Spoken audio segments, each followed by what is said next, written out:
Mathieu est un chanteur d'abord. Il est chanteur avant d'être pasteur. Donc on va faire les deux étapes. Alléluia. On va chanter un cantique. Oui. Amen, ça s'appelle Amen.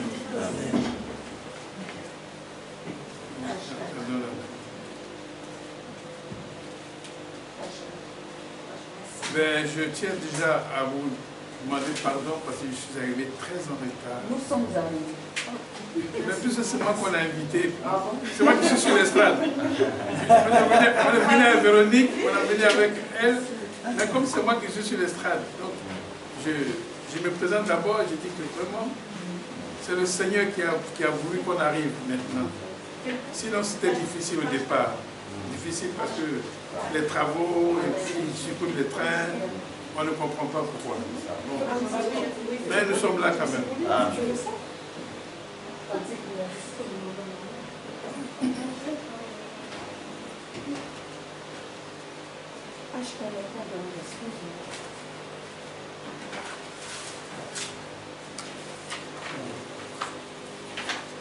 Moi, je ne connais pas à cœur, mais comme il ne faut pas se tromper, je fais tout pour ne pas me tromper. Alléluia. Amen, parce que si nous sommes là, c'est parce que le Seigneur a voulu qu'on soit là. Et comme lui, chez lui, il n'y a pas de petites choses. Tout ce qu'il fait est grand. Le message qu'on a reçu, enfin, on a reçu à moitié. Nous, on est rentré presque à la fin. Mais c'est un grand message. C'est un message qui parle de Gédéon. On va aller avec la force qu'on a. On est venu avec la force que nous avons aujourd'hui. Amen. Donc on va chanter Amen qui dit oui, je crois que Jésus est sauveur. Par amour, il m'a délivré du tombeau. Voici la bonne nouvelle. C'est page 4. Cantique 9. Numéro 9.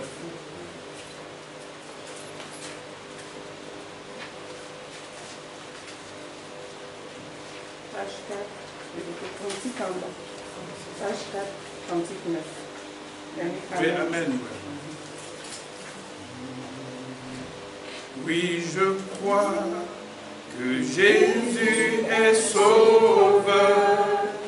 Par amour, il m'a délivré du tombeau. Voici la bonne nouvelle. Oui, je crois que Christ est rédempteur. Par amour, il a payé pour le péché. Voici la bonne nouvelle qui ne changera jamais. Que l'Église dise Amen. Que l'Église dise Amen. La mort est vaincue. Jésus est vivant. C'est notre foi. Le don de la grâce. Oh, que l'Église dise Amen.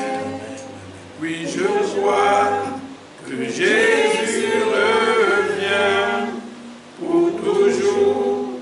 Le Saint-Esprit demeure en moi. Voici la bonne nouvelle qui ne changera jamais. Que l'Église dise Amen. Que l'Église dise Amen. La mort est vaincue. Jésus est vivant. C'est notre foi. Le don de la grâce. Oh, que l'Église dise Amen. Les perdus reviennent. Les captifs sont libres. Les faibles sont forts. Les pauvres pourvus. Le peuple est guéri. Il est rassasié. Les aveugles voient. Ils dansent de joie. L'Église s'élève avec force et amour. Nos villes connaissent la gloire de Dieu. L'avenir est radieux, il n'y a rien à craindre. Le réveil est là, le royaume est là. Que l'Église dise Amen, que l'Église dise Amen. La mort est vaincue, Jésus est vivant. C'est notre foi, le don de la grâce. Oh, que l'Église dise Amen. Amen. Amen. Que l'Église dise Amen. Amen. Amen. Et nous sommes là cet après-midi. C'est pour un thème que l'homme de Dieu nous a diffusé. Amen. Jésus t'aime. Amen. Je bénis le Seigneur parce que je vois, c'est maman Eliane, non? Je l'ai connu de nom, mais je ne l'ai jamais vu. Mais aujourd'hui, je suis très heureux de la voir. Amen. Amen. Alléluia. Amen. Moi, j'aime souvent un petit cantique que j'aime chanter souvent. C'est l'amour de Dieu. Nous sommes là parce que on va parler de l'amour de Jésus. Ça, il va y arriver après. Mais moi, je suis venu avec une petite exhortation qui parle de l'amour de Dieu. Un petit cantique, hein? L'amour de Dieu est si merveilleux, l'amour de Dieu est si merveilleux, l'amour de Dieu est si merveilleux. Oh, quel amour de Dieu, l'amour de Dieu est si merveilleux, l'amour de Dieu est si merveilleux, l'amour de Dieu est si merveilleux. Oh, quel amour, il est si haut, on ne peut le surmonter, si profond, on ne peut le sonder, il est si vaste, on ne peut le contourner. Oh, quel amour! Oh, quel amour! Amen! On va donc s'asseoir maintenant pour parler de cet amour-là. Au fil du temps et des lectures chrétiennes, j'ai compris que notre transit sur la terre vise à nous préparer pour atteindre la perfection. Notre passage ici, c'est pour nous préparer pour atteindre la perfection plus tard. Mais pas dans ce monde, mais la perfection dans le monde de Dieu lui-même. Amen. Donc nous sommes ici-bas pour construire une vie, dit-on, achevée ou bien accomplie. C'est quand nous avons fini notre mission sur la terre que Dieu nous dit, bon, mon petit, tu peux venir me voir. Là, il t'appelle au rendez-vous. Mais tant que tu n'as pas fini ta mission sur la terre, alléluia. Tant que tu n'as pas exploité les dimensions de l'amour de Dieu sur la terre, il n'a pas le temps encore pour toi. Il n'est pas prêt pour te recevoir. Alléluia. Amen. Je dis pour nous tous, hein, parce que quand souvent les malins pensent que c'est fini, rien n'est fini. Hein. Tant que Dieu n'a pas fait son top départ, qu'il n'a pas dit, bon, aujourd'hui, voilà, tu as fini tes corvées, tu es fatigué, moi je t'attends. En ce moment-là, que ce soit sur la route, que tu sois dans l'avion, que tu sois même dans ton lit, tu vas t'appeler. Alléluia. Amen. Nous, on doit, ce qu'on va faire, c'est de nous préparer pour la rencontre avec le Seigneur. Alléluia. Amen. Et comme Dieu a une seule dimension, c'est l'amour. La seule dimension de Dieu, il n'y a pas deux, elle est amour. Amen. Parce que lui-même, il est amour. Et ce qu'il fait est amour. Et ce qu'il fait est juste et bon. Donc c'est quelqu'un qui sait ce qui est utile à la vie de ses enfants. Alléluia. Amen. On peut lire le psaume 8 pour moi. À partir du verset 3 jusqu'au verset 7. Le psaume 8. Oui. Dieu nous a fait à son image. Oui, et à sa ressemblance. C'est ce que dit la Bible. C'est ce que nous allons lire. Amen. Moi, libre pour savoir pourquoi Dieu fait tout ça. Amen. Alléluia. Verset 3. Nous sommes 3, du verset 3 au verset 7. Je lis la parole du Seigneur. Amen. Par la bouche des enfants et de ceux qui sont à la mamelle, tu as fondé ta gloire pour confondre tes adversaires, pour imposer silence à l'ennemi et aux vindicatifs. Amen. Quand je contemple les cieux, ouvrage de tes mains, la lune et les étoiles que tu as créées, qu'est-ce que l'homme pour que tu te souviennes de lui, et le Fils de l'homme pour que tu prennes garde à lui? Tu l'as fait de peu inférieur à Dieu et tu l'as couronné de gloire et de magnificence. Tu lui as donné la domination sur les œuvres de tes mains. Tu as tout mis sous ses pieds. Amen. Amen. Amen. Alors voilà que Dieu est amour et il crée des gens comme nous pour le représenter sur la terre. Donc il nous a donné, il nous a fait un passeport spécial. Oui. Parce qu'on va le représenter. Nous sommes donc des ambassadeurs de Dieu sur la terre. Amen. Un ambassadeur, il a un passeport diplomatique. Il a tout. L'aide d'accréditation, la voiture CFD, avec laquelle il roule, les chauffeurs, il a tout le monde avec lui. Mais il a fait la même chose pour nous. Voilà ce qu'il a fait dans ce psaume 8. Qu'est-ce qu'il a fait? Il nous a fait de peu inférieurs aux anges, c'est-à-dire à lui-même. Et tu l'as couronné, il parle de l'homme, de gloire et de magnificence. Tu lui as donné la domination sur les œuvres de tes mains, de tout ce que Dieu a créé, il nous l'a confié. Et tu as tout mis sous ses pieds. Alléluia. Yes. Mais c'est une grâce, hein. Il a tout mis sous nos pieds. Mais qui sommes-nous pour que ce Dieu si grand, Dieu de Gédéon dont on vient de parler tout à l'heure, que lui se souvienne encore de nous, comme il a fait à Gédéon tout à l'heure. Il nous a relevés, il a mis tout sous nos pieds. C'est-à-dire, ce que vous appelez puissance n'existe pas devant Dieu. Yes. Alléluia. Amen. Si vous appelez la police de votre monde ici, il n'existe pas devant Dieu. Amen. Parce que la puissante armée de Dieu, c'est une myriade d'armées. Et quand il veut nous défendre, quand il la déploie, personne ne peut l'arrêter. Alléluia. Amen. Alors, Dieu qui est amour, c'est dans son amour qui le caractérise que se trouve le principe actif d'une vie achevée sur la terre, d'une vie accomplie. Dans ce principe de l'amour de Dieu, un amour qui n'a pas de dimension, qui est tellement haut qu'on peut le surmonter, qui est si profond qu'on ne peut le sonder et qui est si vaste qu'on ne peut le comprendre. Alléluia. Les Anglais sont tellement forts dans leur langue. Si vous entendez ça en anglais, mais c'est puissant. Alléluia. Amen. Notre langue, c'est une langue pour la chanson. Mais pour eux, c'est du bim, bim, bim, bim. Parce que quand ils disent un mot, un seul mot suffit. Alléluia. Amen. La vie achevée, la vie accomplie, c'est pour ça que nous marchons sur la terre. Vous savez, j'ai appris ça un jour avec un serviteur américain qui parlait de vie achevée. Parce que c'est un gars qui a lu beaucoup de mathématiques. J'étais tellement subjugué. J'ai dit, mais comment? Mais la vie achevée, c'est qu'on n'est plus sur la terre d'ici, c'est parce que nous sommes là qu'on la prépare. C'est ici qu'on la prépare pour qu'elle soit achevée. L'homme aspire à la perfection. Tous les jours, nous marchons pour ça. Parce que le Père nous a appris à lui ressembler.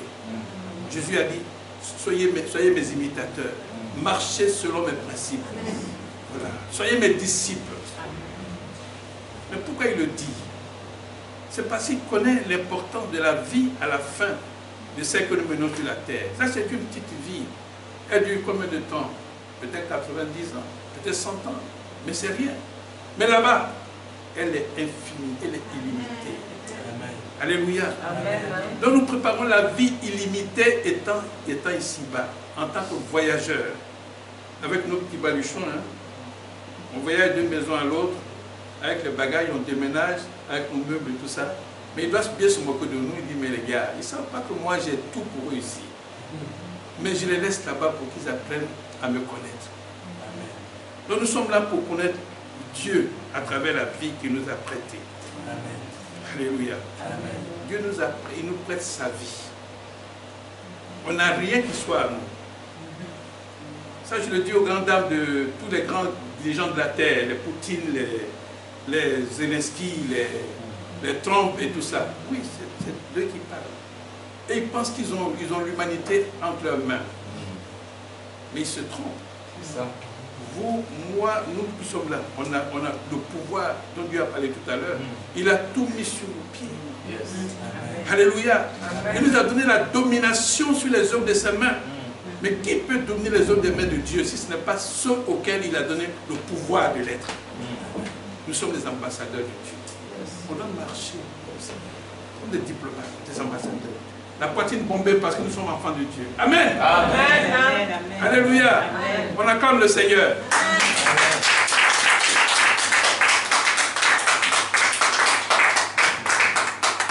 Si tu ne connais pas ton Père, qu'est-ce que tu peux préparer la maison pour qu'il te reçoive à la maison? Moi, je me souviens, j'étais beaucoup proche de mon père, comme je cherchais les bonbons quand il venait. Sinon, il était violent, mon père, il était un militaire. C'est ma mère qui avait, tout le bonbon était là. Mais mon père, quand il a, c'est du tac, tac, tac, tac, tac. Mais souvent, je faisais tout pour que quand il arrive, il ait quelque chose à me dire, pour me cajoler un peu. Je connaissais mon père. Est-ce que nous connaissons notre Père, celui qui nous a mis tout sous le pied? On ne le connaît pas. Souvent, on cherche à le connaître à travers des situations. Comme mon fils l'a dit tout à l'heure. Il dit, nous ne savons pas ce que nous avons. Le peu qu'il nous a donné là, c'est plus que pour Gédéon. Oui, la sagesse qu'il nous a donnée là, la petite vie qu'il nous a prêtée, elle est importante pour lui. Dieu, devant Dieu, même l'oiseau du ciel a une vie importante par rapport à tout le monde. Même l'oiseau du ciel est important.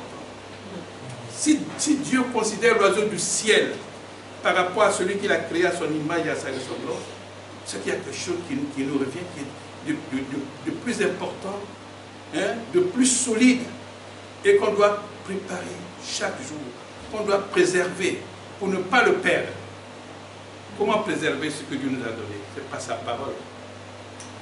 Si nous lisons sa parole tous les jours, on apprend à connaître ses caractéristiques. On apprend à savoir qu'il est d'abord amour. Mais l'amour, c'est très vaste. Alléluia. Amen. C'est tellement vaste, l'amour. Alors je dis, j'ai entendu quelqu'un qui m'a dit un jour, un grand serviteur du Dieu que vous connaissez, qui s'appelle Charles Taligano. Il a prêché un jour, il dit, mais vous les chrétiens, vous aimez trop l'histoire de la Bible. Vous savez, on a lu tout à l'heure pour Gédéon, on va lire pour David et tout ça, on lit ça. Il dit, mais vous-même là, qu'est-ce que vous faites? Vous avez lu les actes des apôtres, mais les actes continuent toujours de se dérouler, hein. Les actes continuent, hein. On n'écrit plus, on n'a plus le temps. Oh, on a l'internet, on a toutes les choses, on n'a même plus le temps de lire un journal. Oui, parce que tellement, il faut aller vite. Mais on va vite où? Alléluia. Amen. Il dit, vous avez tout entendu. C'est dans la Bible. Abraham, Sarah, David. Mais vous, votre époque là, qu'est-ce que vous faites avec Dieu? Qu'est-ce que vous faites avec Dieu pour que demain votre nom soit inscrit dans le livre de vie? Amen. Alléluia. Amen. Vous applaudissez les anciens dans la Bible. Oui. Mais et maintenant vous, qui va vous applaudir demain? Est-ce que vous cherchez à vous faire applaudir pour que demain votre nom soit inscrit dans le livre de vie? Alléluia. Amen. Il dit maintenant, il nous invite à l'actualité dans notre vie chrétienne. Soyons dans notre actualité chrétienne. Alléluia. Amen. C'était ça. Je l'ai paraphrasé un peu parce que je ne pouvais pas tout dire. Mais ce qu'il m'a dit qui est c'est que nous devons nous-mêmes appliquer notre vie à l'actualité chrétienne. Nous devons apprendre à poser des actes d'amour. Des actes pour dire que nous sommes des enfants de Dieu, que nous avons reçu un message, que nous avons une mission sur la terre pour glorifier Dieu que nous représentons dignement sur la terre. Et c'est par sa parole qu'on peut avancer. Alléluia. Amen. Le fait que nous soyons des représentants du Père sur la terre, parce que nous sommes faits à l'image et à sa ressemblance, cela nous impose une vie de Dieu, une vie complètement carrée par Dieu lui-même, accomplie, achevée et qui ressemble à sa volonté. Dieu veut qu'on fasse des choses qui lui ressemblent. Alléluia. Amen. Donc une vie achevée, ce n'est pas n'importe quoi. C'est une vie qui a été élaborée par Dieu, par sa parole, par les événements, les expériences qu'on a vécues. Tout ça, c'est ce qui nous prépare à une vie achevée. Si tu tombes en chemin, il te relève. C'est une expérience. Si hier tu as eu faim, qui t'a donné à manger aujourd'hui, c'est une expérience vécue. Et tu as eu le bobo hier qui s'est réveillé ce matin. Moi, vous savez, il y a 15 jours, j'étais coupé au lit par la bronchite. Mais quand je me suis réveillé, j'ai vu l'importance de l'amour de Dieu. Parce que je ne pouvais pas faire. Si ce n'est pas pour tousser, je tousse le matin, je tousse la nuit, le jour, et tout cela. Mais quand il m'a remis sur pied, j'ai dit Amen, Seigneur. Tu veux vraiment que j'aille au séminaire. Donc je suis là. Alléluia. Parce que je lui ai demandé ça instantanément. Je dis Seigneur, fais que je ne déçoive pas mes enfants là parce qu'ils attendent ma présence. Il faut que je sois là aussi. Alléluia. Mais c'est pour toi d'abord que je le fais. Alléluia. Permettez que j'emprunte une conclusion que j'ai tirée quelque part. La conclusion, c'est de Martin Luther King, qui a parlé donc de la dimension, des 3 dimensions de la vie, qui sont donc les dimensions de l'amour de Dieu, qui constituent vraiment la pierre angulaire de la vie que nous devons mener en tant que chrétiens sur la terre. Parce que notre vie sur la terre ne peut rien être si on ne la compare pas à notre vie, à notre voisin. Si on ne compare pas à notre frère, à notre soeur, si on ne se compare pas à nous-mêmes, si on ne voit pas à nous-mêmes quelque chose d'important pour Dieu. Mais ce que j'ai découvert avec King, c'est que notre vie doit être autour de ce que nous sommes d'abord. Qui sommes-nous? Est-ce qu'on se connaît? Est-ce qu'on sait qu'on a été fait, on vient de lire là, on a été fait à l'image de Dieu. Il nous a mis tout sous les pieds. Il nous a donné la domination. Parfois on l'oublie. Et devant une situation, on est affaibli. Il faut que je m'en sorte. Est-ce que je peux m'en sortir? Alléluia. Amen. Mais King a dit quelque chose en donnant la notion d'une vie accomplie, d'une vie achevée, qui font donc les 3 dimensions de l'amour de Dieu. Elle est si haute, si profonde, si vaste. Il dit, aimez-vous vous-même. Là, ça m'a choqué. Parce qu'on a dit s'aimer, c'est du narcissisme, non? C'est pas ce qu'on a dit avant? C'est pas ce qu'on nous dit? Quand on s'aime soi-même, ça veut dire qu'on est trop gonflé, on est orgueilleux. Voilà. Alors que c'est pas ça. Il dit, aimez-vous vous-même. Il dit, si cela veut dire un intérêt propre, raisonnable et sain, vous avez reçu le commandement de le faire, c'est la longueur de la vie. S'aimer soi-même, c'est la longueur de la vie. C'est une dimension de la vie. Alléluia. Amen. Toutefois, cet amour de soi-même, je précise, ça c'est moi qui dis maintenant, ne saurait traduire le narcissisme, encore moins l'orgueil de la vie. Donc évitons le possessif, je, mon, ma, mais. C'est ça. C'est ça qui nous anime dans notre siècle aujourd'hui. Mais là, King dit de ne pas nous focaliser sur ça. Alléluia. Amen. S'aimer soi-même, c'est autre chose. C'est se libérer. C'est apprendre aussi à considérer que l'autre existe. Et que l'autre a une importance aussi auprès de toi. Et tu n'es pas seul dans le monde. Tu n'es pas une île. Nous dépendons les uns des autres. Alléluia. L'amour de soi-même, c'est ça. Et puis, aimez votre prochain comme vous-même. Ça revient souvent dans mes prêches. Je ne sais pas pourquoi. Le prochain, là, c'est à lui que Dieu nous mesure. Il mesure notre foi, notre dimension de son amour. L'amour dont on a parlé à 3 dimensions. C'est par rapport au prochain qu'il mesure notre capacité d'aimer. Capacité d'aimer Dieu lui-même qu'on ne voit pas. Si tu n'aimes pas Dieu que tu vois, qu'on ne peut pas voir. Mais maintenant ta voisine, ma fille qui est là, je la vois, et puis il dit non, elle n'est pas importante, il faut que moi j'aime Dieu. Mais ce n'est pas vrai. Ce n'est pas vrai. Puisqu'elle est devant moi. Et puis elle a été faite aussi à l'image de Dieu. Et puis nous avons, c'est le même sang qui circule en nous. Mais pourquoi ne pas d'abord m'intéresser à sa présence à côté de moi? Et puis je viens avec ma toge de grand pasteur. Alléluia! Et puis bon, on chante, on dit un peu. Non, on n'a pas le temps pour ça, on est venu pour le culte. c'est pas ça. Alléluia. Amen. Aimez votre prochain. Il dit, vous avez reçu le commandement de le faire. L'amour du prochain, c'est ça qui fait la largeur de la vie. Amen. Une vie large. On a vu tout à l'heure une vie profonde, une vie longue. Ça, c'est l'amour pour nous-mêmes. Maintenant, l'amour, la largeur de la vie, c'est l'amour du prochain. Quelqu'un peut me lire 1 Corinthiens 13 à partir du verset 4 jusqu'au verset 12. Alléluia. Amen. 1 Corinthiens 13 à partir du verset 4. La parole. Amen. L'amour est patient.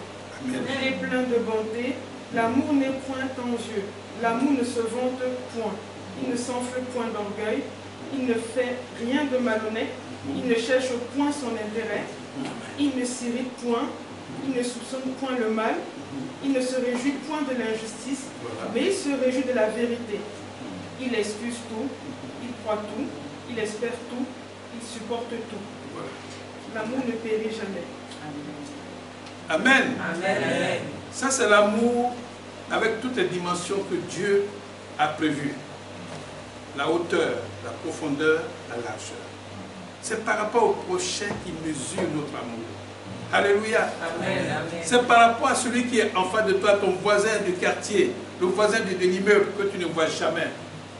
Il arrive, il y en a qui arrivent à la sauvette, parfois à minuit, on ne les voit pas. Alléluia. Quand j'étais à Abidjan, j'habitais un petit immeuble et mon voisin c'était un arabe, je crois, parce que c'était un Tunisien. Il arrivait vers les 23 heures tous les jours. 23 heures. Et moi, je n'avais pas de famille, mais lui il avait de la famille, moi j'étais célibataire. Et à chaque fois qu'il avait 23 heures, j'entendais les bruits dans l'escalier, que j'ouvrais la porte. Lui il disait bonsoir. Il ne me répondait jamais. Il dit bonsoir, il monte. Et puis un soir, quand il venait, je ne sais pas ce qui s'est passé dans sa maison, j'ai été le premier auquel il a frappé la porte. Il vient vers le milieu, et voisin. Je dis, mais qu'est-ce qui se passe? Et puis il me dit, mais venez m'aider. Je dis, mais qu'est-ce qui se passe? Il dit, venez seulement. Et puis j'arrive, je l'ai aidé à envoyer sa femme. Elle était presque en train d'accoucher, elle avait des problèmes. Il dit, oh, si c'est pour ça, il fallait me dire. Mais quand je te dis bonjour, tu ne me réponds pas. Il dit, non, voisin, on va régler ça après. Et puis on est parti à l'hôpital. Et puis on est revenu. Sa femme a accouché. Il est devenu mon ami. Amen. Parce qu'il m'a dit, mais qu'est-ce que toi tu fais? Tu es chrétien? Je dis oui. Il dit, mais tu es patient. Hein? Il dit, moi je t'ai toujours ignoré hein, quand je viens ici. Et puis en plus tu es noir, moi je n'ai rien à voir avec toi. Mais tu t'es accroché à moi, tu me dis bonjour, tu ouvres la porte comme un seigneur, tu me dis bonjour et puis tu fermes. Il dit, ça m'a tellement touché. Et il dit, mais celui-là, il faut que qu'on se retrouve. Alléluia. Amen. Les petits gestes sont des signes d'amour, de grand amour pour Dieu. Les petits gestes, un bonjour avec un sourire, c'est quelque chose d'important. Alléluia. Amen. Maman lit souvent tellement de livres que ce n'est pas à moi de faire son témoignage, mais elle découvre plein de choses quand elle lit. Et puis encore les émissions de dimanche là, où les juifs passent, les musulmans passent et tout ça. Mais le bonjour, le sourire, c'est un don de Dieu. Dans un bureau de la préfecture, j'ai lu, le sourire suffirait mieux qu'autre chose. J'ai lu ça. Et puis ça m'a marqué, j'ai dit, mais c'est pas possible. Donc ils réclament le sourire dans leur bureau. Est-ce que nous, on est prêts à donner le sourire à celui qu'on rencontre dans la rue? Est-ce qu'on ne le connaît pas? On ne le connaît pas, donc on peut passer notre chemin. On fait comme tous les noirs ici. Quand ils viennent, ils voient le noir, ils passent leur chemin. Je sais ma fille, je sais de quoi je parle. Alléluia. Mais quand tu veux demander des informations à une soeur noire, mais elle n'a pas le temps pour toi parce que tu vas la draguer. Alors donc il y a tout ça dans la tête. C'est vrai. Donc finalement, on ne sait pas par où passer. Et moi je souffre de l'amour de ne pas être aimé. Je souffre de cet amour-là. Je le donne à tout moment. Ma femme, elle me fait souvent beaucoup de problèmes par rapport à ça. Mais tu aimes tous les gens, tu es toujours versé, tu cherches. Oui, mais justement, puisqu'on est fait pour ça. Alléluia. Alléluia. Amen. Quand mon fils il m'appelle, je suis content de l'avoir au téléphone et je prends du temps avec lui. C'est ça qui est l'amour. Dieu veut qu'on aime. Parce qu'il nous a fait pour aimer. Et il nous a fait par amour aussi. Et il veut que son amour qu'il a mis en nous, qu'on le cultive, qu'on le développe et qu'on le distribue à tous ceux qui nous entourent. Amen. Amen. Nous devons distribuer l'amour avec notre sourire, avec notre poitrine bombée. Alléluia. Moi j'aime bien la poitrine de mon fils Serge. Quand il marche, on sent qu'il a l'amour dans son Oui, ouais, il met d'abord sa poitrine en avant, il dit, voilà, me voici, je vous aime tel que vous êtes. Alléluia. Amen. Apprenons-nous à nous aimer les uns les autres. Dieu ne peut pas donner un si grand cadeau qu'il a fait de nous pour gâcher le cadeau qu'il nous a donné. Si tu n'aimes pas, c'est que tu n'aimes pas Dieu. Si tu n'aimes pas ton frère, c'est que tu n'aimes pas Dieu. C'est que le message que Dieu t'a donné, tu l'as enfoui dans la terre. Ce sont des talents que Dieu nous donne. Si tu sais faire ton dessin, fais le dessin pour ton frère. Alléluia. Je ne parle pas des tricheurs, ceux qui trichent au chemin. Voilà. C'est ceux qui sont à l'école, ce n'est pas pour tricher. Mais je dis encore, une vie achevée nous amène à vivre comment? Je vais finir par le psaume 37. Une vie achevée. Une vie à laquelle on fait attention pour l'amour de Dieu. Elle nous conduit à une attitude. Cette attitude, c'est le psaume de David qui le décrit. Psaume 37. Du verset 3 à 7. Et puis le verset 25 au bout là-bas. Et c'est bon. France, tu peux lire? Tu l'as? Ah, on va lire. Ça va du verset 3, c'est ça? Du verset 3, oui. Jusqu'au 7, et après tu lis le 25. Ok. Alors, confie-toi en l'Éternel et pratique le bien. Aie le pays pour demeure et la fidélité pour pâture. Fais de l'Éternel tes délices et il te donnera ce que ton cœur désire.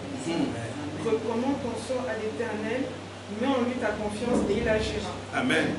Il fera paraître ta justice comme la lumière et ton droit comme le soleil à son midi. C'est vrai. Garde le silence devant l'Éternel et espère en lui. Ne t'irrite pas contre celui qui réussit dans ses voies, contre l'homme qui vient à bout de ses mauvais desseins. Je continue avec le 8, c'est ça ou le 25? Non, le 25. Le 25, ok. J'ai été jeune, j'ai vieilli, et je n'ai point vu le juste abandonné, ni sa postérité mendiant son pain. Toujours il est compatissant et il prête, et sa postérité est bénie. Amen. On s'arrête là. Amen. Voilà l'attitude, le comportement de celui qui est convaincu que Dieu l'a créé pour aimer. Donc, il se mesure à l'amour de son prochain. Ce que David vient de dire, ça dit que ce que tu es dans la vie de tous les jours, il faut observer la volonté de Dieu. Il dit ne t'irrite pas. L'irritation, c'est ça.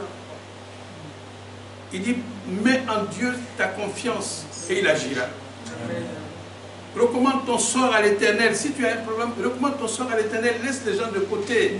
Oui, celui qui a fait que j'ai perdu mon emploi, celui qui a fait que j'ai ceci, ce n'est pas ça la solution.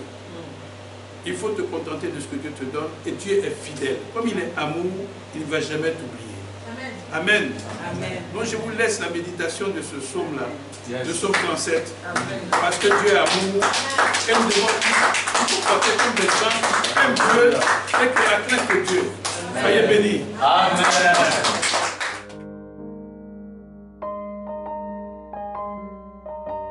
Jean 3, verset 16. Dieu a tant aimé le monde qu'il a donné son Fils unique Fils, afin que quiconque croit ait la vie éternelle. C'est un don, c'est une promesse que Dieu vous fait. C'est une grâce que Dieu est en train de vous faire. Parce que nous sommes sous la période de la grâce. C'est un très grand cadeau. La vie éternelle par le Seigneur Jésus-Christ. Aujourd'hui, vous avez la possibilité de passer par la porte étroite. Parce que le royaume des cieux vient frapper à votre porte. Oui, je vous le dis. Le royaume des cieux vient frapper à votre porte. C'est un grand cadeau que l'Éternel vous fait. Vous avez la possibilité de l'accepter, de dire oui Seigneur, je t'accepte comme mon seul Seigneur et Sauveur. Je t'accepte comme mon Dieu. J'accepte de t'ouvrir la porte de mon cœur afin que tu rentres dans ma vie et afin que je me libère de mes péchés et que je les confesse devant toi et que je me répands de ma vie passée, de ces offenses, de toutes ces choses que je confesse devant ta face aujourd'hui. Je reconnais qu'il faut que je passe par cette porte étroite. Cette porte étroite dont le nom est Jésus. J'accepte de te donner ma vie aujourd'hui. Le Seigneur vous appelle à le faire aujourd'hui afin que vous puissiez passer de la mort à la vie. Parce qu'aujourd'hui est peut-être votre dernier jour. Vous ne le savez pas. Peut-être aujourd'hui, c'est le jour où le Seigneur vous appelle à vous donner à lui, à donner votre vie au seul Dieu, au seul et unique Dieu, le Dieu vivant et vrai. Vous avez la possibilité de le faire aujourd'hui parce que c'est la seule porte qui existe. C'est une porte étroite. C'est une porte qu'il faut emprunter pour pouvoir accéder au salut. Vous avez la possibilité aujourd'hui de l'emprunter en nous contactant à contact@ministère de la réconciliation.fr. Vous avez la possibilité aujourd'hui de recevoir un livret numérique de notre part qui va vous aider dans cette démarche afin que vous puissiez accéder à la vie éternelle. Ne tardez pas, parce que vous ne le savez pas. Peut-être aujourd'hui est